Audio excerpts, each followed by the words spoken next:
আজকে শ্রাবণ মাসের তৃতীয় সোমবার। এই সোমবারে সকলকে জানাই অনেক ভালোবাসা। আজকের দিনটি আমি কিভাবে কাটাচ্ছি সেটা জানার জন্য কিন্তু ব্লগটাকে স্কিপ না করে কন্টিনিউ দেখতে হবে।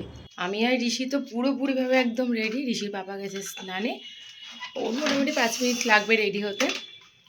চা করলাম একটু, চাটা খেয়ে নিয়েই বেরোবো পাতালেশ্বরের উদ্দেশ্যে। খুব সুন্দর একটা মন্দির আর খুব সুন্দর জায়গা, আপনাদের দেখবেন মনটাই পরিবর্তন হয়ে যাবে।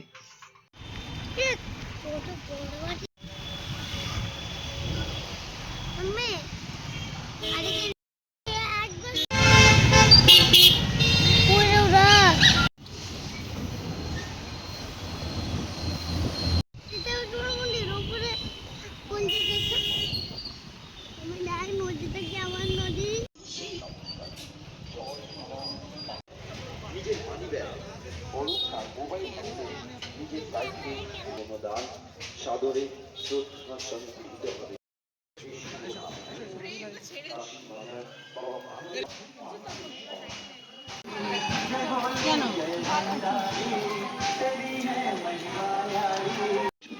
শ্রাবণী উৎসব 2025 মহা সমারোহে পালিত হচ্ছে।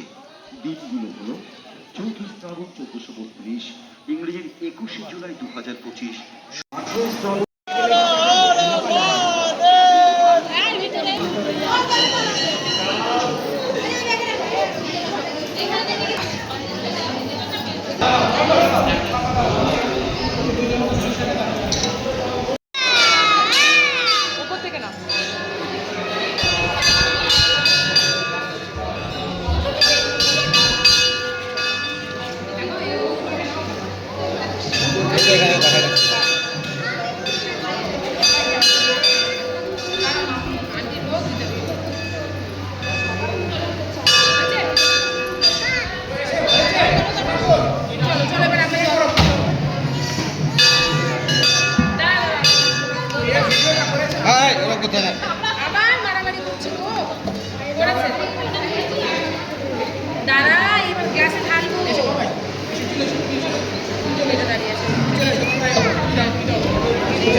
ঘর এক এক করে দিই।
কাশীবাজার বাবা পাতালেশ্বর মন্দির আন্তরিক ভালোবাসা, কৃতজ্ঞতা।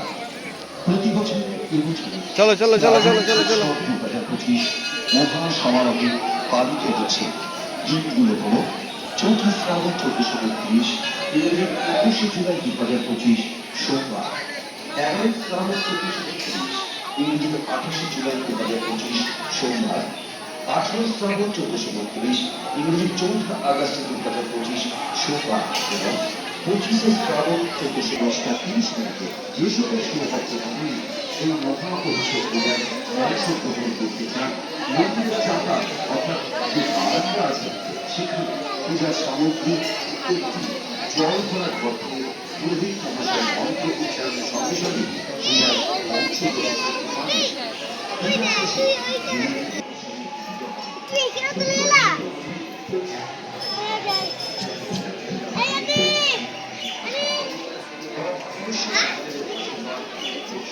চলো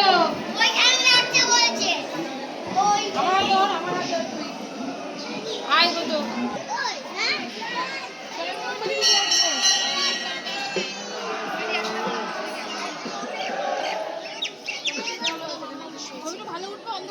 এদিকে তাকাও।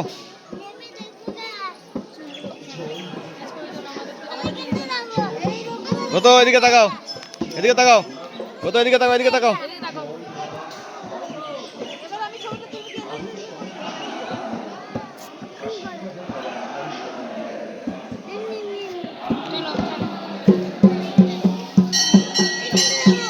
ধূপকাঠি শেষ, মোমবাতি কোথায় দেবা? এখানে মোমবাতিটা দিয়ে দাও।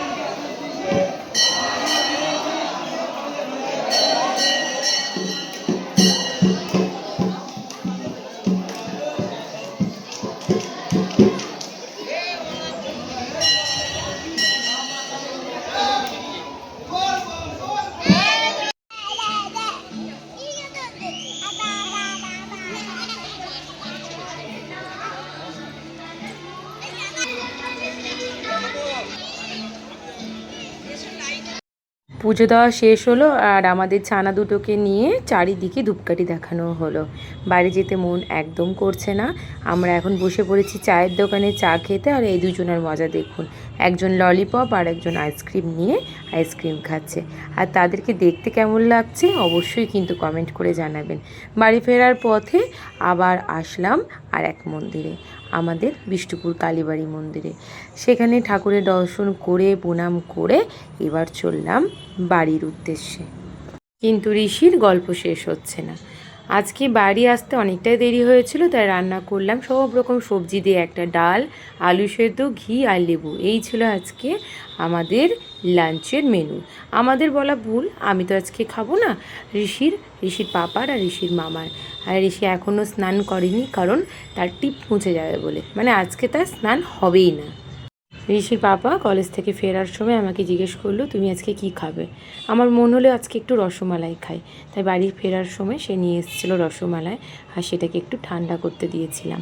তারপরে রসমালাইটা জমিয়ে দুজনে বসে খেলাম। টেস্টি টেস্টি রসমালাই খাওয়ার পর তো আমাদের সন্ধ্যা থেকে অনেক কাজ হলো। এখন বাজছে 8:45। এর মাঝে ঋষির পড়াশোনা হলো, তাই তো ঋষি? এই তো কি দেখছো বেটা?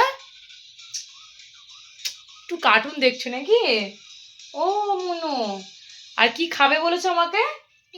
হ্যাঁ, সে এখন ডিমের একটা অমলেট খাবে, তারপরে ভাত খাবে। তাই এখন ওদিকে ডিমের অমলেটটা বানানো চলছে।